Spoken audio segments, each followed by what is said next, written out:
இப்போ நடக்கிறது கோடை காலம். கோடை காலத்தில் நம்ம சில விதங்களில் நம்மளை பாதுகாத்துக்கணும். அது என்ன அப்படின்னா, காலை வேளையில் வெய்ய வேளையில் எங்கேயும் ரொம்ப வெளியில் போய் நம்ம வேலைகள் செய்யக்கூடாது. அப்படி முக்கியமாக அவசியமாக செய்யணும், போய்த்தான் ஆகணும் அப்படிங்கிற கண்டிஷனில் நிலையில் இருக்கிறவா வெள்ளை நிற குடை ஒன்று, ஒரு பாட்டில் தண்ணி, இதை கையில் எடுத்துன்னு தான் போகணும்.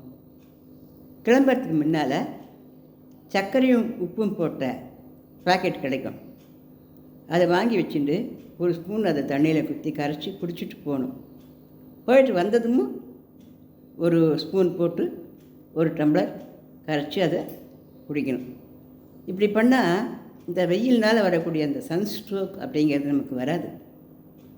ஏன்னா சன்ஸ்ட்ரோக்குன்றது ரொம்ப பெரிய கஷ்டம். அது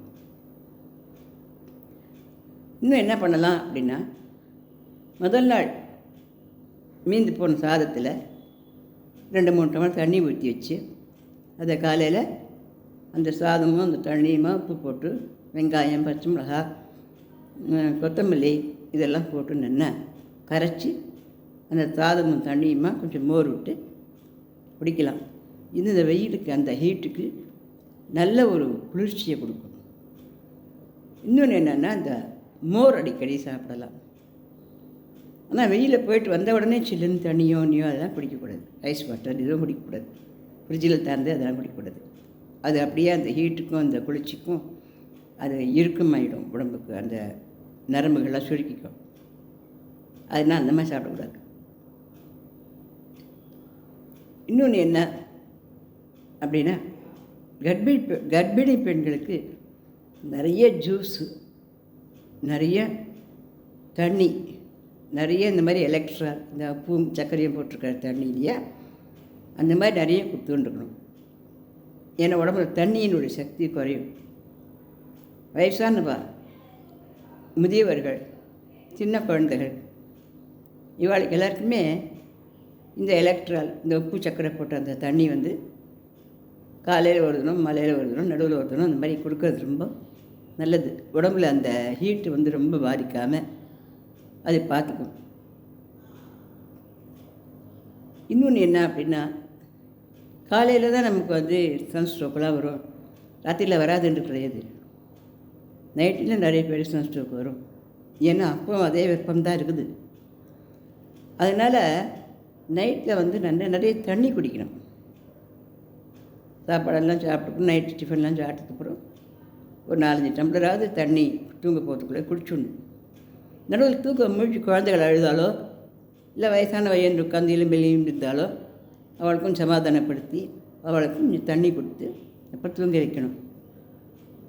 அதில் கை இழுத்துக்கிறது, காலை இழுத்துக்கிறது, உடம்பு பிடிச்சிக்கிறது என்னமோ போல இருக்குது அப்படின்னு கொஞ்சம் திரள மாரிலாம் கொஞ்சம் வயசானவங்க கொஞ்சம் கஷ்டப்பட்டானுக்க உடனே நிறைய ஒரு டவலை எடுத்து நல்லா ஈரமான ஈர துணியை நல்லா பிழிஞ்சு அவளுடைய அக்கறை குத்து, கழுத்து, அதுக்கப்புறம் தொடை இடுக்குகள், நெத்தி எல்லா இடத்துலையும் அந்த ஈர டவலால் நல்லா தொடச்சி விடணும். அப்போ அந்த ஹீட்டுனால் வரக்கூடிய அந்த ஸ்ட்ரோக் வந்து வராமல் அவளுக்கு காப்பாற்றப்படும். இந்த எலக்ட்ரிக்கலை கொஞ்சம் கரைச்சி அவளுக்கு கொடுக்கணும். அதுக்கப்புறம் அவளை ஹாஸ்பிட்டலுக்கு அழைச்சிட்டு போகணும். முதலுதவியாக இதில் அவளுக்கு செய்யலாம். குழந்தைகளுக்கும் அடிக்கடி நிறைய தண்ணீர் குடிக்கிறதுக்கு சொல்லணும். தண்ணி அதிகமாக இருக்கக்கூடிய தர்பூசணி பழம் அதெல்லாம் நிறைய வாங்கி தரணும். பூசணிக்காய் சாறு, பூசணிக்காய் சாம்பார், பூசணிக்காய் கூட்டு, பூசணிக்காய் வதக்கணும், பூசணிக்காய் தண்ணி, சௌ, அதுக்கப்புறம் புடலங்காய், இந்த மாதிரி தண்ணி காய்கறிகளை நிறைய கூட்டாவோ கரமதாவோ நிறைய கொடுக்கணும். எல்லாருமே சாப்பிட்டு அது ரொம்ப நல்லது. இந்த மாதிரிலாம் நம்ம பண்ணிட்டு வந்தோம்னாக்கா இந்த கோடை காலத்தில் வரக்கூடிய இந்த ஸ்ட்ரோக்கு, இந்த கஷ்டங்களெல்லாம் நம்ம அனுபவிக்காமல் இதை நம்ம தாட்டின்னு வந்துவிடலாம். ஏன்னாக்கா 1 டிகிரி அதிகமானால் கூட வெயில் வந்து நிறைய பேருக்கு தாக்கு பிடிக்காது. அதுவே கொஞ்சம் கஷ்டமாக தான் இருக்கும்.